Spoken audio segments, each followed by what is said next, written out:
કેળા પીપળ પાન ખરંતા હસી પીપળિયા મુજ વીતી વીતી છે ધીરે બાપુડિયા. પીપળાના જયારે પીળા પાન ખરતા હોય છે ને ત્યારે એની ઉપર નાની નાની કુપળિયા પત્તાઓ હસતા હોય છે. તો પીળા પાન નાના કુપળોને શું કહેતા હોય છે કે તમારી પણ દશા આવી ક્યારેક આવશે, મારા ઉપર જે વીતી તમારા પર પણ વીતશે. જીવનમાં દરેકનો ક્યારેક એક સરખો સમય હોતો નથી, માટે ક્યારેક કોઈની હસી મજાક બનાવવું નહીં, કોઈને હાસ્ય પાત્ર ન બનાવવા જોઈએ.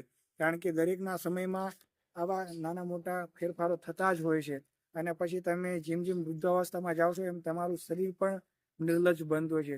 ત્યારે આ પીપળાના પાન દ્વારા આપણને કવિ કહેવા માંગે છે કે જ્યારે સમય તમારો જુવાનીનો હતો ત્યારે તમે ઘણી બધી મોજશોખ મનોરંજન કર્યા, હર્યા ફેર્યા, પણ જેમ જેમ તમે વૃદ્ધાવસ્થામાં આવશો એમ તમે પણ એક ઘરડું પાન થઈ જશો, ખર્યું પાન થઈ જશો.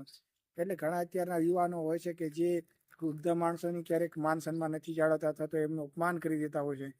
ત્યારે કહેવા માંગે છે કવિ કે સમય બદલાતો હોય છે.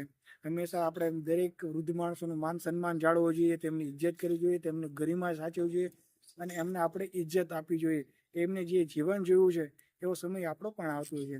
મિત્રો બને છે કે વૃદ્ધ માણસો હોય ને એની નજર કમજોર હોય, એ લાંબેનું જોઈ ન શકતા હોય પણ લાંબેનું અનુભવી શકતા હોય. એને જે જીવનમાં જે જોયું છે ને એ કદાચ આપણે નથી જોયું. એટલા માટે આપણે એનામાંથી પ્રેરણા લેવી જોઈએ અને દરેક વૃદ્ધોમાંનું માન સન્માન જાળવવું જોઈએ.